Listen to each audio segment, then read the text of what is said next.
नमस्कार दोस्तों, मेरा नाम है विजय और आप देख रहे हैं कैरियर XYZ यूट्यूब चैनल।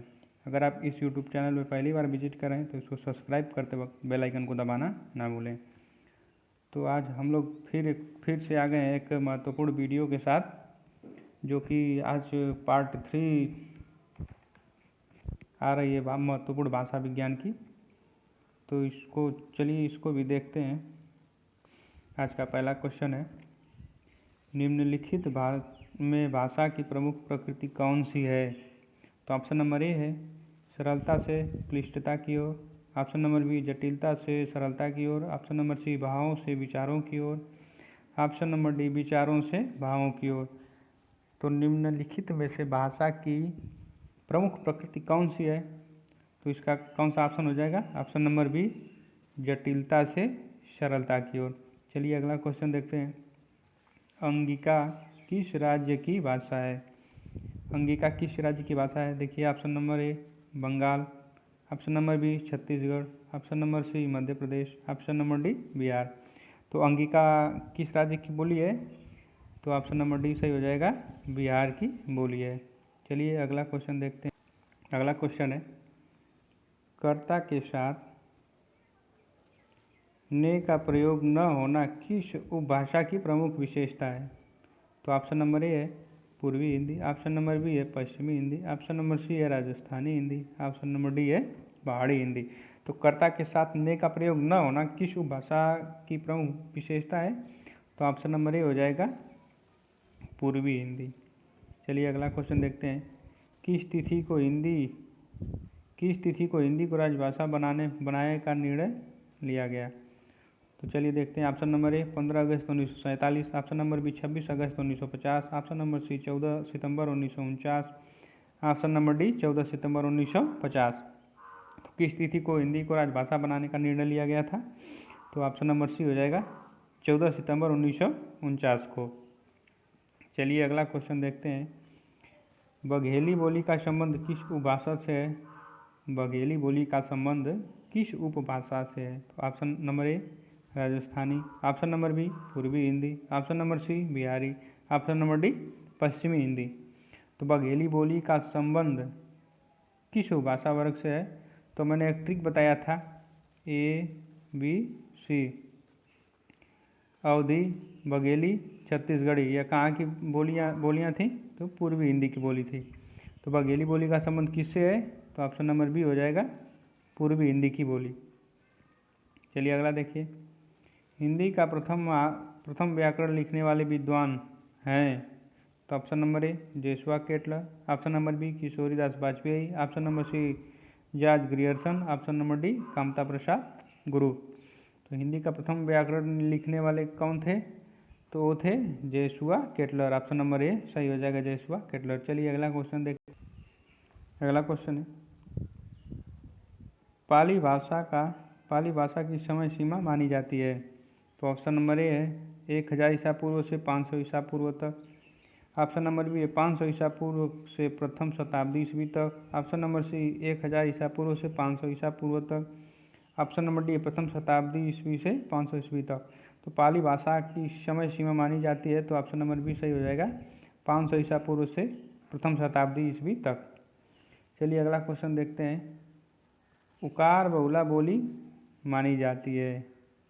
उकार बहुला बोली मानी जाती है। तो option number A Awadhi, option number B Bhojpuri, option number C Bagheli, option number D Chhattisgarhi. तो इसमें कौन सा ऑप्शन सही हो जाएगा? उकार बहुला बोली मानी जाती है, तो ऑप्शन नंबर ए सही हो जाएगा, अवधी को उकार बहुला बोली मानी जाती है।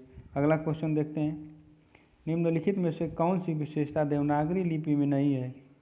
तो निम्नलिखित में से कौन सी विशेषता देवनागरी लिपि में नहीं है? तो ऑप्शन नंबर ए देखिए, इसमें जैसा उच्चारण होता है वैसा ही लिखा जाता है। एकदम सही बात है। इसमें एक ध्वनि के लिए एक ही प्रतीक होता है देवनागरी लिपि में, सही है। इसमें शिरोरेखा का प्रयोग महत्वपूर्ण है, यह भी है, शिरोरेखा जो ऊपर चिन्ह लगाया जाता है। जब 3 सही हो गया तो कौन सा ऑप्शन सही हो जाएगा? डी। विकास की दृष्टि से यह ब्राह्मी एवं खरोष्टी की समकालीन है, यह गलत है। तो इसका कौन सा ऑप्शन सही हो जाएगा? Option number D. चलिए अगला क्वेश्चन देख। अगला क्वेश्चन है, कौरवी किस बोली को कहते हैं? Kauravi option number A Marwari, option number B Khari Boli, option number C Awadhi, option number D Chhattisgarhi. तो कौरवी किस बोली को कहते हैं? कौरवी की एक उपनाम है कौरवी का, जिसे खड़ी बोली भी कहते हैं। तो कौन सा ऑप्शन सही हो जाएगा? ऑप्शन नंबर बी सही हो जाएगा। कौरवी को खड़ी बोली भी कहते हैं। चलिए अगला क्वेश्चन देखते हैं। हिंदी भाषा की उत्पत्ति हुई है, तो हिंदी भाषा की उत्पत्ति किससे हुई है? तो ऑप्शन नंबर ए वैदिक संस्कृत, ऑप्शन नंबर बी लौकिक संस्कृत, ऑप्शन नंबर सी सौर श्रेणी, ऑप्शन नंबर डी प्राकृतिक। तो इसका कौन सा ऑप्शन सही हो जाएगा? हिंदी भाषा की उत्पत्ति हुई है तो ऑप्शन नंबर सी सौर श्रेणी से हुई है। चलिए अगला क्वेश्चन देखते हैं। अपभ्रंश के प्रथम महाकवि कौन थे? अपभ्रंश के प्रथम महाकवि कौन थे? तो ऑप्शन नंबर ए है Hemchandra, option number B Swayambhu, option number C Ramchandra, option number D Somprabh Suri. तो अपभ्रंश के महाकवि कौन थे? तो वो थे स्वयंभू, ऑप्शन नंबर बी सही हो जाएगा, स्वयंभू जी थे। चलिए अगला क्वेश्चन देखते हैं। देवनागरी लिपि में स्वर वर्णों की संख्या है, तो देवनागरी लिपि में स्वर वर्णों की संख्या कितनी है? तो चलिए ऑप्शन देखते हैं। Option number A 11, option number B 12, option number C 13, option number D 14। तो देवनागरी लिपि में स्वर वर्णों की संख्या कितनी है? तो है ऑप्शन नंबर ए सही हो जाएगा 11। चलिए अगला क्वेश्चन। इनमें से पश्चिमी हिंदी की बोली कौन सी नहीं है? पश्चिमी हिंदी की बोली कौन कौन सी होती है? तो मैंने एक ट्रिक बताया था, के बी यच, कौरवी, कन्नौजी, ब्रजभाषा, बुंदेली और हरियाणवी। तो ब्रजभाषा है, कन्नौजी है, बुंदेली है। तो हिंदी की बोली कौन सी नहीं है पश्चिमी हिंदी की? तो कौन सी नहीं है? तो ऑप्शन नंबर बी हो जाएगा बघेली बोली। बघेली बोली कहाँ की है? तो पूर्वी हिंदी की है। इनमें से कौन सी राजस्थान की बोली नहीं है? इनमें से कौन सी राजस्थान की बोली नहीं है? तो आइए राजस्थान की भी ट्रिक जान लेते हैं।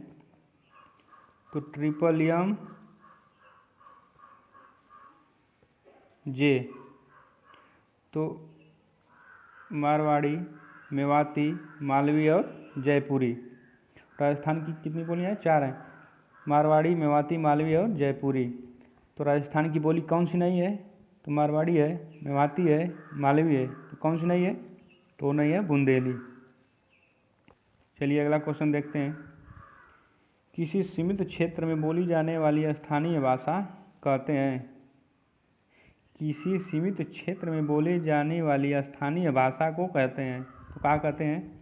ऑप्शन नंबर ए राष्ट्रीय भाषा, ऑप्शन नंबर ए राजभाषा, ऑप्शन नंबर सी बोली, ऑप्शन नंबर डी उपभाषा। तो किसी सीमित क्षेत्र में बोली जाने वाली स्थानीय भाषा को क्या कहते हैं? तो उसको बोली कहते हैं। ऑप्शन नंबर सी सही हो जाएगा।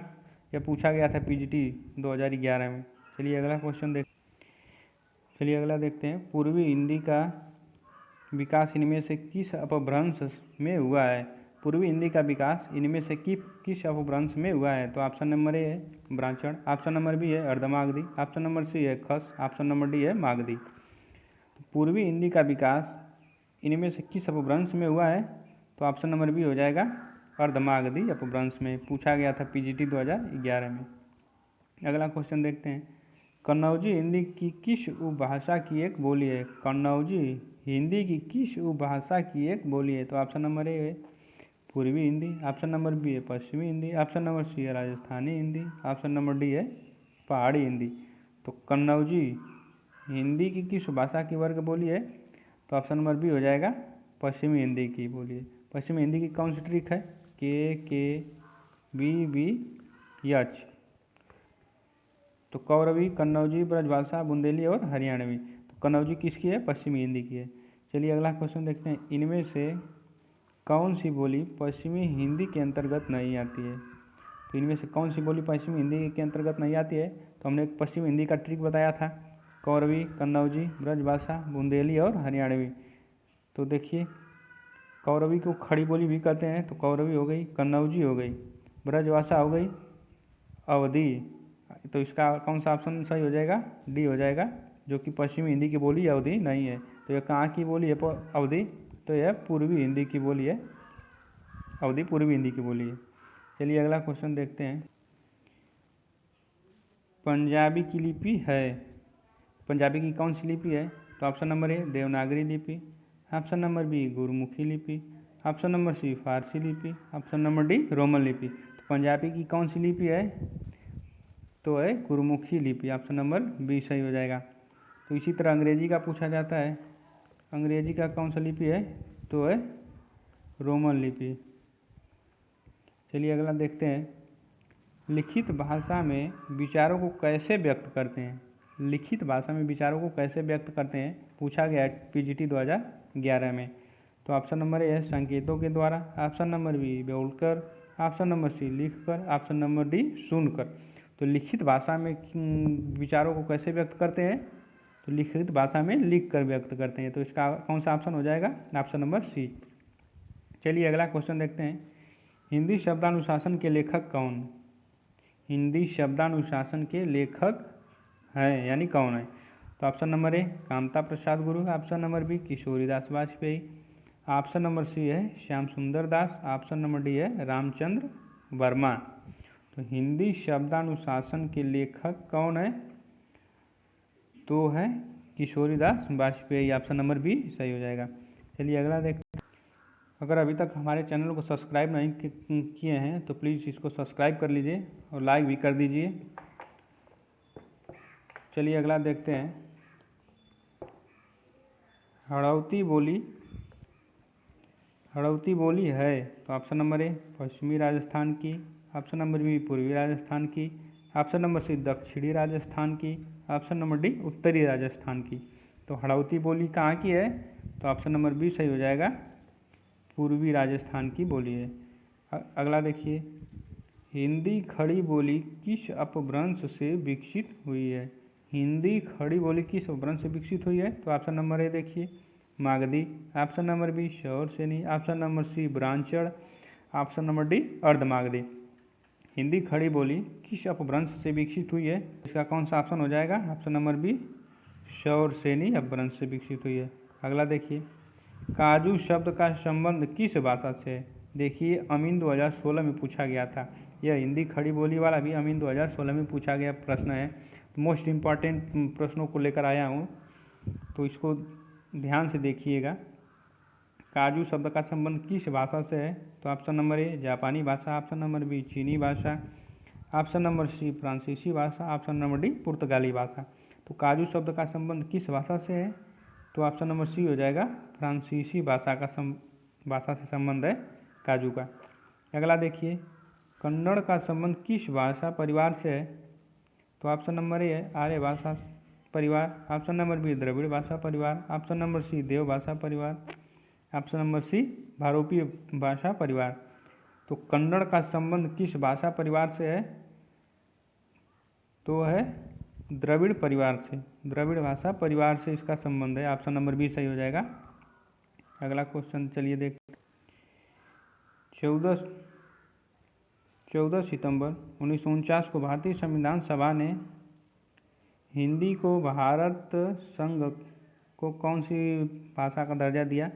14 सितंबर 1949 को भारतीय संविधान ने हिंदी को भारत संघ की कौन सी भाषा का दर्जा दिया?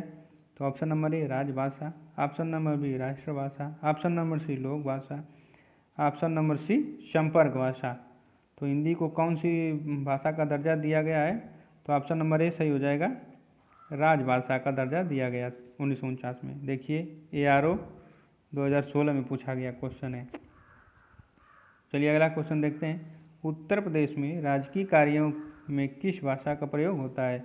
उत्तर प्रदेश में राजकीय कार्यों में किस भाषा का प्रयोग होता है? तो option number A Urdu, option number B Hindi, option number C Angrezi, option number D Bhojpuri. तो उत्तर प्रदेश में राजकीय कार्यों में किस भाषा का प्रयोग होता है? तो ऑप्शन नंबर बी सही हो जाएगा, हिंदी में होता है। चलिए अगला देखते हैं, कबीर की भाषा कौन सी थी? कबीरदास की भाषा कौन सी थी? तो option number A Braj, option number B Khari Boli, option number C Kannauji, option number D Sadhukkadi. तो कबीरदास की भाषा कौन सी थी? तो ऑप्शन नंबर डी सही हो जाएगा, सादुकड़ी थी। चलिए अगला क्वेश्चन देखते हैं, हिंदी आकृति की दृष्टि से निम्नलिखित में से किस दिखाई नहीं दे रहा है कि भाषा है निम्नलिखित में किस प्रकार की भाषा है? तो चलिए अगला ऑप्शन ए देखते हैं, श्लिष्ट भाषा, श्लिष्ट योगात्मक। ऑप्शन नंबर बी अश्लिष्ट योगात्मक, ऑप्शन सी प्रश्लिष्ट योगात्मक, ऑप्शन डी अयोगात्मक। तो हिंदी आकृति की दृष्टि से निम्नलिखित में से किस प्रकार की भाषा है हिंदी? तो है ऑप्शन नंबर डी सही हो जाएगा, अयोगात्मक भाषा से। चलिए अगला देखते हैं, छत्तीसगढ़ी किस भाषा की बोली है? तो ऑप्शन नंबर ए है बिहारी, ऑप्शन नंबर बी पूर्वी हिंदी, ऑप्शन नंबर सी पश्चिमी Hindi, option number D Rajasthani Hindi. तो छत्तीसगढ़ी किस भाषा की बोली है? तो ऑप्शन नंबर बी सही हो जाएगा, पूर्वी हिंदी की बोली है। जो कि पूर्वी हिंदी में कौन कौन सी बोली जाती हैं? तो ट्रिक याद करिए, ए बी सी, अवधी, बघेली, छत्तीसगढ़ी। अगला क्वेश्चन देखिए, हिंदी भाषा की कितनी विख्यात बोलियां हैं? तो हिंदी भाषा की कितनी विख्यात बोलियां हैं? Option number A 8, option number B 5, option number C 4, option number D 10। तो हिंदी भाषा की कितनी विख्यात बोलियां हैं? तो ऑप्शन नंबर ए सही हो जाएगा, 8। तो आज भाषा से संबंधित जितने भी क्वेश्चन थे वो आज समाप्त होते हैं।